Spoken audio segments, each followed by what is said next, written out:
Hello, everyone. How are you doing? Talking about my peeps on Crowdcast and on Periscope. Today is Wednesday, April 22nd. We have been churning out a ton of content recently. If you are not already subscribed, and you're on Periscope, head over to crowdcast.io/2bitidiot. We're going to be converting all of these into podcasts and basically going to a 2-a-week long form, 3-a-week live stream cadence where we're trying to break news and get into long form discussions with some of the top movers and shakers in the industry. Today, I am very excited to have a discussion, interactive Q&A with Alex of Alex Token fame. I'm going to ask him to pronounce his last name. I believe it's Masmej. But we're going to get going live in just about 10 minutes after I give my daily update. Masmej, I crushed it, Alex. We're going to get going in just about 10 minutes after some folks filter in here for the live interactive session, and I give my update on the markets and what I am seeing and feeling and thinking about today, live from the Citadel. For starters, it has been a mixed week of news in terms of case growth, in terms of new milestones, both in the US and internationally. We are now over 2.5 million confirmed cases, closing in on 200,000 total deaths. The general consensus is that these numbers, the death rate is underreported by about 20-30% at least, if you're just looking at overall mortality for the coronavirus. But the good news is we are starting to think about reopening the economy, at least in the States and in some portions of Europe. We are keeping a close eye on the crypto markets as always over at Masmej. But the big news yesterday was a different type of commodity. As you know, oil traded for -dollars for the first time, I think ever, due to the massive supply chain issues and the fact that the oil market is ground to a halt. And the folks who normally can store oil are in complete lockdown and are actually having to pay third parties to store this excess fuel, which is not that easy to shut down after it's been revved up to full capacity. This is going to have massive implications on the US economy. We just saw another $485 billion stimulus package passed in Congress yesterday. I expect that number is going to go way up because it really doesn't factor in the fact that the U.S. energy economy is in shambles and is going to be for quite some time. Some analysts are projecting up to -$100 for the price of oil, the contract for the June oil futures. It is an absolutely insane time to be alive and trading in the markets, participating in the markets, building, trying to keep your sanity, especially if you're in my situation where you've got 2 little kids running around and you're in too tiny of a Citadel as a transition home until your next, which hopefully we will be squared away with very soon. Hope you're all staying safe and doing well in these very uncertain times, as any email will remind you of. Bitcoin markets relatively flat. Stock market took a dive yesterday, basically recouped most of those losses, back up to the close to 2,800 range for the S&P. And we're going to get some unemployment numbers tomorrow, which are estimated to be another 4.5 million in the U.S. Yes, we're very U.S. biased and centric right now because those are the numbers that we're keeping most close tabs on here, based as a New York company. But things are pretty similar throughout Europe with death rate, with infection rates, and just general hospital overwhelm, and with respect to how the economy is doing. I think the biggest trend that we've seen in the last couple of weeks is the now wholesale acceptance, it seems, of the strong US dollar, strong gold, strong Bitcoin thesis. This was Raoul Pal and other macro traders kind of leading recommendation and portfolio allocation. Chow wrote an excellent pro piece on Friday, which if you haven't had a chance to check out yet, I encourage you to do so. It's called Don't Fight the Fed, Front Run the Fed. And he talks about having an allocation to large tech companies, commodities like gold and Bitcoin, and then obviously a strong and rising US dollar. So that equivalent cash, store value commodities, and big tech, I think is probably the consensus contrarian portfolio right about now. If you're taking the assumption that is going to be a long, lengthy recovery, and there is still a lot of stimulus that has to make its way through the system.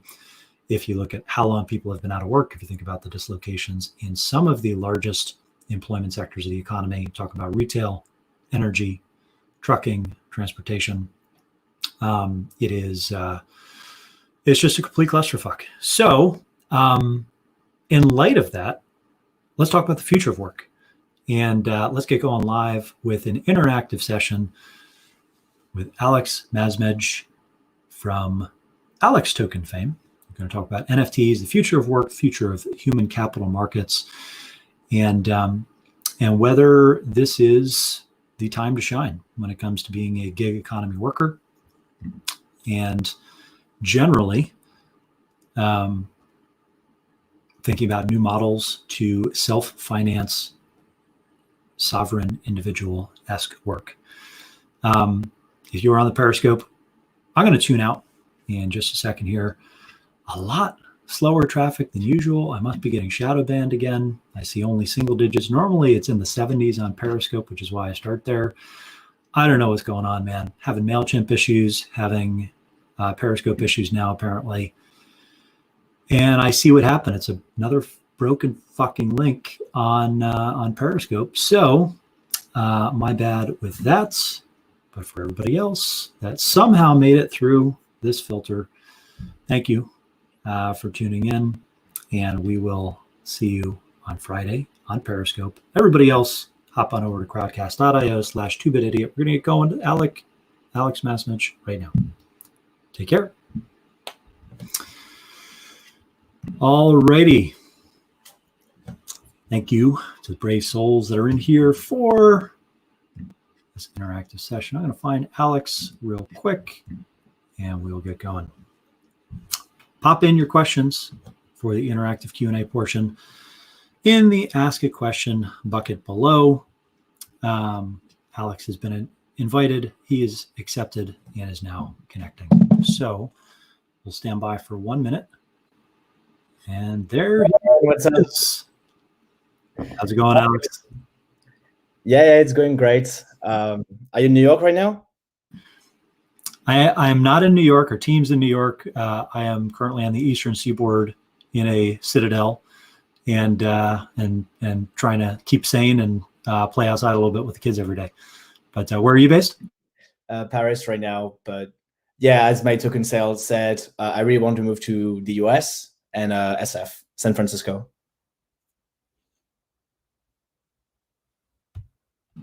Makes sense. So let's dive into a little bit of your background, Alex. I think this was written about pretty widely. It was the most successful human IPO, as you might call it, that's been run to date. I've personally been fascinated with income sharing agreements and the concept of human capital markets, in particular in the context of the rise of the gig economy and this specialist labor force of knowledge economy workers that really, I think, bodes well for people having a little bit more autonomy, less attachment to their employer per se, and just a ton of flexibility and maybe financial upside in being able to raise money up front for future services, and doing so in a way that's compatible with existing international law, so that we're not talking about indentured servitude.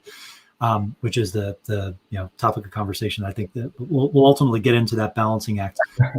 But for starters, talk a little bit about this whole process, your background, and how you ultimately came to do such a successful crowd sale of a portion of your time, energy, and ultimately earnings. Sure. So yeah, ISA and crypto did not really overlap before the token sale I just did. So my background is more in tech startups. I always wanted to be a founder. I left university like 3 years ago now, and I explored many tech. I entered crypto because I think it's the lowest barriers of entry, and I've been in the space for 6 months now, full time. But I see that tech kind of background and philosophy, and so I heard a lot about ISA, income sharing agreements, especially with the rise of Lambda School for educating software engineers. Also, with James Gallagher, which is an amazing individual that publicly traded himself. He's only 17.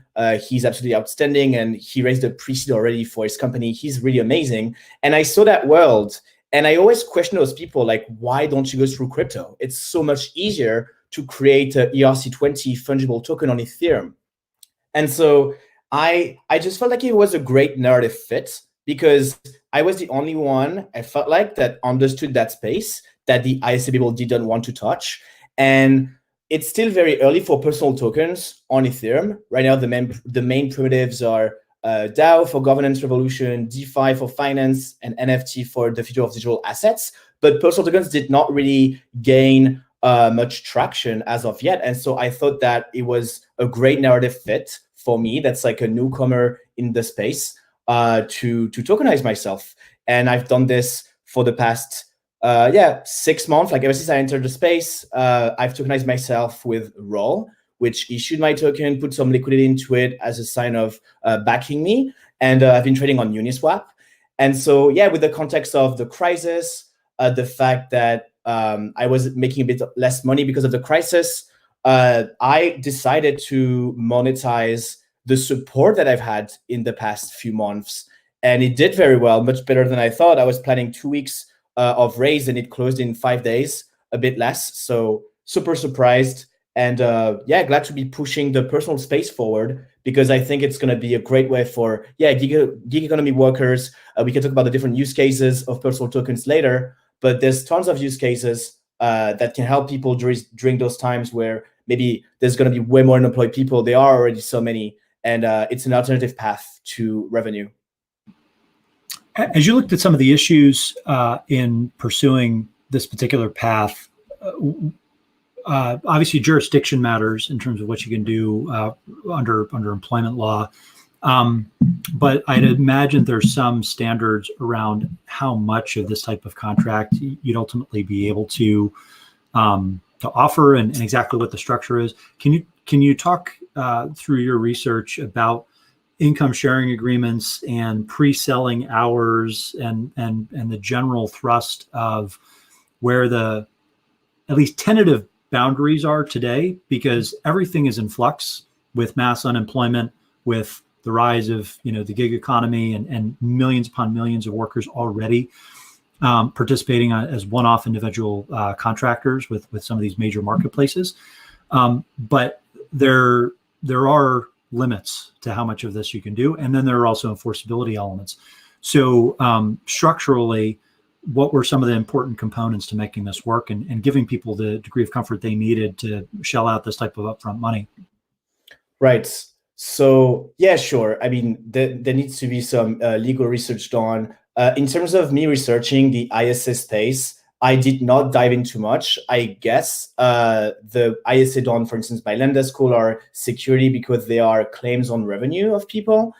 In my case, I'm basically incorporated in Ethereum rather than any other jurisdiction. And the reason why I think that although there is some elements of a security token and perhaps a legal contract can be, retroactively done, I haven't done any legal contracts. The reason why is because there is some utility to my token, which means that you can get advisory, feedback, marketing, intro, and also voting on my life, and kind of like some entertaining things that were there before the ISA. And then I think it's more akin to a crowdfunding at this point, because I'm getting some rewards to those people, like monthly updates and things that are non-financial. And then also another elements that I think make it jurisdiction friendly for now is the fact that I forgot what I was about to say. I think about Yeah, like the ERC20 template doesn't need legal framework for now. I haven't delved too much into jurisdictions though. Yeah. What's interesting is I think the one rule of thumb for anybody that's considering this is you need to cap the percentage of income and then, ultimately the ceiling. And this is where, I think some people, if they pursue similar ends, will probably get into trouble if they are extending too much of too high a percentage of themselves. And what ultimately could happen is you've got enforceability issues, right? If you're a W-2 worker, how do you ultimately ensure that your true earnings are flowing through? Is it just Ethereum based, or is it token based, or can this extend to real world W-2 earnings as well? Right. So what I wanted to say was basically marketing. I did put two disclaimers before and after my Medium declaration article announcing this, that I can technically run away with the money. I will be as transparent as possible. You can see it at my last name.eth on Etherscan right now. And so, yeah, there are no enforceability as of yet. The sale was close to 30 people. The tokens that have the ISA is 10% of the total supply, but it is not trading on Uniswap. My token is trading on Uniswap for the utility part, but I did a special airdrop, which is kind of like akin to preferred shares or like special dividends claimed share in the stock market. And so the fact that I know all these people, we have enough trust between each other that they took the risk that, yes, there is no legal enforceability and the ultimate settlement layer is just Ethereum and there is no legal recourse for now. But sure, maybe in the future, someone that's annoyed because I did not repay enough could file a claim for unregistered security. But I just feel like for now, it seems to have been working well. It's a very tiny amount. I don't think it's alarming for my case.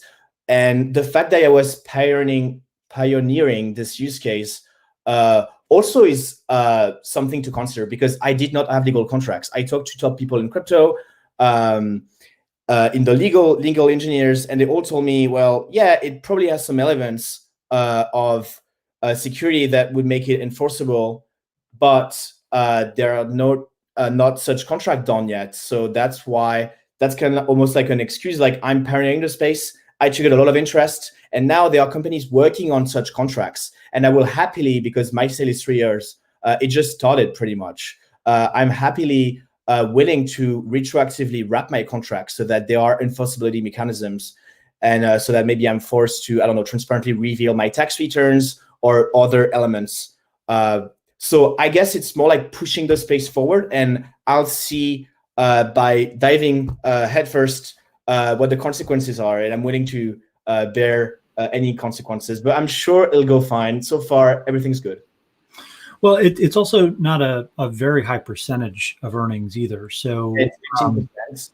It works out to about $45,000 kind of annual salary for token holders to break even.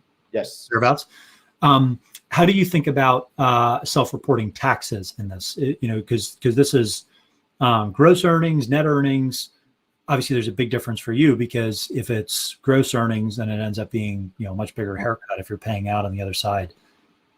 I would say net, and also I would say one other thing that's quite underrated versus the other ISA is like, if I do good enough treasury management in the next 3 years, my crypto assets will probably boom way more than the 5x cap that I put on my ISA, meaning that I'm not too worried about at least breaking even for my shareholders. And do they expect a huge return on their investment? No, because I kept it at 5x. And my VC connections were like, well, I don't want to invest in this. I want to invest in your company, which probably will do a higher return, and the risk ratio would be better. So I would say the people are not too concerned about every single detail of this procedure, because it's basically, there's a side of philanthropy on this. It's like, I'm betting on me early. I'm young, exciting. People say I've had high energy in the space, so I just try to leverage that support pretty much. So yeah, I'll try to be as transparent as possible. Yes, net earnings, not gross earnings, and we'll see how it goes. In terms of process, how do you think this could be extended to other individuals? Have you seen other folks come to you and ask questions about, hey, how could I actually pull this off, or just best practices? And have you had any other similar conversations where people are thinking about this a little bit differently? Instead of a percentage of earnings, they're thinking about blocks of hours of theirs, and maybe significant blocks of hours, right? Because you can, those are a little bit easier to control. And it's basically just an auction for your, spare free time, or your, the bandwidth that you would otherwise just be sitting, I guess, underutilized if you're in between gigs. Yeah, sure. There are many use cases. The first use case is the freelancer one. So that was spearheaded by Dapboy, a designer now working at Dharma. And so it's useful when you are exceptionally talented at one hard skill, or you have a hard skill that's very high demand in the market and very low supply. So another use case is legal engineers. So the head at Coinbase and Consensus, a legal arm, OpenLaw, both tokenize their legal engineering time because it's really high demand and the price skyrocketed on Uniswap. So yes, that's like one use case. Other use cases like me who take revenue claims, I guess at this point, if you're making revenue claims, so either you are, you have some high potential. So entrepreneur, founder like I am is a use case, but you also need to have a community. And so that's why other use cases I'm seeing perhaps is so sports athletes, like Spencer Dinwiddie, the NBA player, that I think pushed it back, making my case the first case of ISA ever, but I think he will do it eventually. And also another niche is hip hop artists. So SoundCloud rappers, these kind of niche that's, if exploding can yield 1000x returns, that's also interesting. And so yeah, having a community is a key part, I think, at least if you want to do some sort of secondary markets that I haven't done personally, because I mean, it's on Uniswap, but my ISA is not technically trading because I don't think there will be enough demand. But yeah, so these are the different use cases. So sport athletes, hip hop stars for the mainstream, and then for freelancers, yeah, if you're extremely talented at a hard skill, like maybe white hacker or legal engineer, or just like awesomely great at one thing and freelancer. And the freelancer use case is great to get payroll before. So as you said, beyond the employer, being able to actually be the employer of your clients and clients book you. So like it just reverses the relationship and you get your blocks of time paid for in advance, and you have control over it because you can just reimburse the person, which is great. And so this is not endangered servitude, like you said before, precisely because of this, because we still have the power. We are not hard pegged like USDC, right? I can totally refuse anything. And that's why that boy said, that's why many founders in the space who tokenize themselves said too, if I don't want to work on this, I just return to you the tokens, and this is just not happening. So we have more freedom, not less freedom. One question came in from the audience, from Natalia Toprakova. Why not simply raise through Gitcoin? There's no pressures from the investors. There's no legal issues. It's just a straight grant. Is that something that you considered? How did you balance the personal token? Is it the Gitcoin CLR mechanism?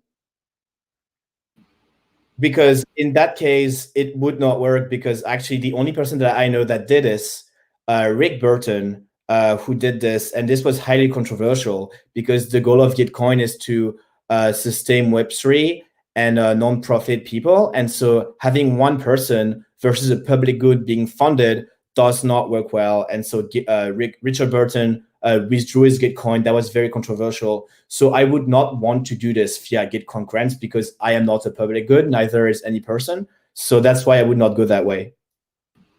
Makes sense. You end up using Roll. What was the process like just getting onboarded there? It sounds like there's obviously quite a bit of accumulated goodwill just from your presence in the ecosystem already. And there's a bit of a good faith transparency effort on your part to kind of report this accurately and ultimately help the investors make money, right? But in terms of infrastructure, this is, all crypto, fundraising tools are in their very earliest stages. But Roll is a beta platform built on Ethereum that actually a former colleague of mine is running, Bradley Miles. So good to see you. Yes, hi. Yeah, talk a little bit about the onboarding process and Yep. what that looked like. So Roll contacting me because actually the Alex token is my second token. The first time I tokenized myself was last year when I was in Silicon Valley at the time, and I really wanted to go to Berlin Blockchain Week. And over a tweet, someone sent me a loan, and then he wanted to be paid back. I did not have the funds, and he was like, okay, I'm going to tokenize your debt. And so I was already in the personal token space with that tokenized debt last year. And this is how it just came up to the Roll office saying, hey, you're the first person doing this in crypto. We want to back you. And sure, doing an ERC20, when you're an artist, it's pretty hard because you don't have a developer, but I can totally mint my own and not go through Roll. The reason why I wanted to go to Roll is because the community aspect is very important. So they do support me. They backed me, I think, 20 ETH on Uniswap so that the pool is more liquid. They're getting me some sort of funny partnerships. And also their platform is extremely easy to use, and it's been a great tool to onboard people. Because, for instance, I'm going to drop in the chat right now, free 100 Alex tokens for everyone. There's only 10 to grab. But what's great in this link is that I created it in a minute. And if you don't have an ETH wallet, it just stays in the Roll cold wallet and just display the UX. And so it's just a great way for people to get accustomed to basically DeFi. So that's why I went through them, but they're not the only player. More recently, we've seen Me tokens, stakeonme.com. That's extremely cool. It's a token via a bonding curve, which means that you do not need a community at this point because the price just automatically prices itself according to a bonding curve. So there's no need to have a lot of people backing you. It's just like if there's enough demand, the price will rise to some sort of functions, preliminary setup according to different profiles that you can set on stakeonme.com. So these are the two main platforms. I choose Roll because they choose people with high community, like artists or entrepreneurs, etc. And so people are going to track you on Roll. Do you have your own dedicated site set up, or is it just a page on that site? So they did like a few blog posts about me, about telling me my story and explaining why I could be a great investment. Otherwise, I'm on Uniswap at exchange.tryroll.com or alex.buymagic.xyz. So I've got a few links directly linking to my Uniswap. I've got a profile on there. I don't have a special website set up for me. Actually, the token set was very easy. It was simply a Google form that I put up in 2 minutes. And then I just exported to Excel and then did the airdrop of ERC20 tokens. It's pretty straightforward. That's also the great thing about Ethereum. It's super easy, really. It's just a UX on top of tokens. Excellent. Alex, any words of wisdom or advice for other folks that might have been recently laid off or in between gigs or thinking about spinning up something new? The economy's in tatters. You've clearly had a good experience with this process. Should they go out and try to raise money? Should they go out and try to bootstrap something, or how should they think about this as a realistic option if they have a public presence and persona, and if they don't on crypto Twitter already? If they do have a persona, they can perhaps try to contact Roll and try to get a token, and they will back them and help them with signaling, marketing, etc. If they don't, they can go on StakeOnMe to create their own token. And so again, two different use cases. You just got laid off, you need payroll, and thus you can do the freelancer use case by just selling a chunk of your time. Or if you're like me and you're not really depending on payroll, I have a very low personal burn rate, and you want to be a founder, you want to think about your next thing, but you're still not totally ready for venture funding, then you can go my route, which is selling my potential.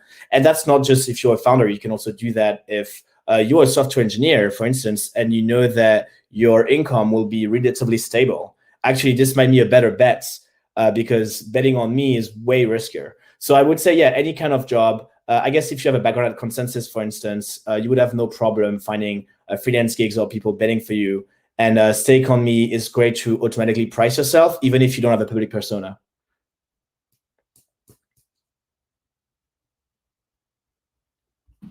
Oops, I was on mute. Terrific. Well, Alex, thank you very much for joining, and definitely looking forward to tracking your personal performance. I might buy low, sell high. Where's the token trading right now? It's trading on Uniswap. I can just drop the link. What price? Have you checked it recently? Oh, yeah. So the price really went up because there's 10 million Alex. So Alex was like, I think a thousandth of a cent before, and now it's 1 cent. And the token sale was sold at 2 cents per token. So 1 million token against $20,000. And it makes sense because on Uniswap, you don't get the claims on revenues. So it makes sense that Uniswap price is a bit cheaper, but although I'm getting coverage from Barstool Sports or like other media in the US. And so the price just went up really high just last week. So yeah, I just gave 100 to everyone, which is I think $1 or sorry, 10 cents. But you can buy some more if you want at alex.bymagic.xyz, especially as other assets. It's great to have an uncorrelated asset, I think, in your portfolio. So is there a ceiling to your market cap of $100,000, or can people pay more than $100,000 to get that cap? Well, so the token sale is finished now, but for the remaining, there is no market cap. Technically, my market cap, if it's 1 cent for 9 million and 2 cents for my million for the token sale, my market cap is 110K, which is I think quite low, to be honest. But it makes sense because I'm very largely unproven, and the best is yet to come, hopefully for me. So yeah, it's just if you think I'm worth more than this, then maybe it's rational to get some exposure. There's a small part of me that is just so morbidly curious about how this could play out that I feel like I should contact Bradley myself. You should tokenize yourself. If it's not me, and I'm sure someone will just do outstanding returns. I've seen, which one? That boy just did like 20x or something before being acquired by Dharma, and we've seen how Dharma design is really appealing. So it's just the returns were amazing. Just Ross Campbell from OpenLaw as well. He gave me 10 hours of his time as a legal engineer, and I used some of it to get a legal counsel for the Alex token before choosing not to go through a security because it was not built before. But I think he went 27x, and now I'm holding like almost like a monthly salary of him, and he just gave this for free. And same for me, I was way too generous, and I gave people amounts of money that are just enormous right now. So I think betting on people just generally is great, and it's also very fun because you're betting on the meta projects that at least one project of that person will succeed. So yeah, really cool. Yeah, this continues to be one of those things where I'm excited, cautiously optimistic, but it at scale can look very dystopian. So some of these experiments, I think, are terrific, especially since they're kind of clearly time bound, upside bound, and also being done at kind of reasonable rates. But you could see how this could get out of control pretty quickly, although yours seems to be in that sweet spot where I hope that we see many more of these in the next couple of years. Well, the ISA model is a loan that you have to repay because it's a percentage of your income. So I don't think there's a dystopian risk here. It's more if it was like an equity sharing agreement or something that could just be a huge chunk of your life income. But I think actually the ISA is the right model because if you are broke, you are just going to give that relative percentage. And yeah, of course, capping it also is great. Just capping in crypto is nice as well. Just capping before auditing your smart contract or just putting a cap on thing is generally a good thing for security risks. Alex, thank you very much for joining and best of luck with the successful fulfillments. I hope your shareholders do very well because that means that you will do very well. Yeah, thank you so much, Ryan, for bringing me on. And yeah, big fan of your lives and stuff. So keep going. All right. Thank you for everyone that tuned in today. We're going to keep it a brief episode as I am putting out fires left and right on the audio side, on the visual side, and just generally dealing with all these different platforms that we're having issues with. We do have one question, though, that we'll end with. This comes from Cynthia Blanchard. This question is, how do you see enterprise public protocol adoption progress this year? There's two components here. I think there's enterprise blockchain, which is supply chain management and settlement and all the things that have really been discussed for 6 years now, and have seen relatively little traction. And then there's enterprise public protocol adoption of crypto assets. So these would be stable coins. These would be integrations with things like the Ethereum Enterprise Alliance or Libra or other one-off engagements with token-powered platforms. And I think the odds are good that we'll see experimentation on Ethereum. They are better that we will see wide experimentation and ultimately maybe some institutional use cases built around synthetic dollars and stablecoins like USDC. Libra is obviously not out yet. It won't be anytime soon.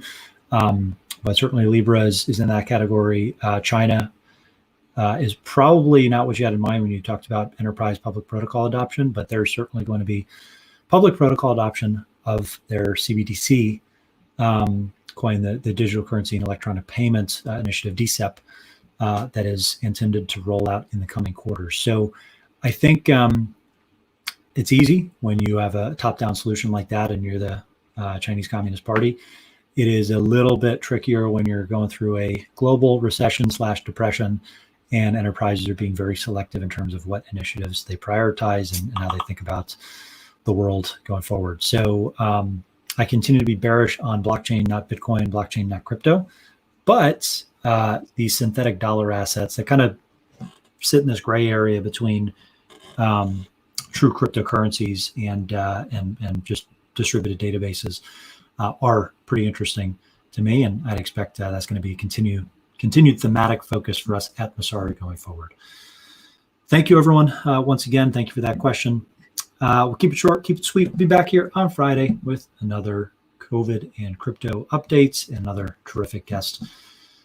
For those of you that have questions, 11 a.m. on Friday, bring them all, and we can do a full 20 minutes, half hour to tick through them, and also to go through a look at our new and improved screener and all of the various fields that we have available for manipulation as you consider making new crypto investments. Thank you, everyone, for tuning in.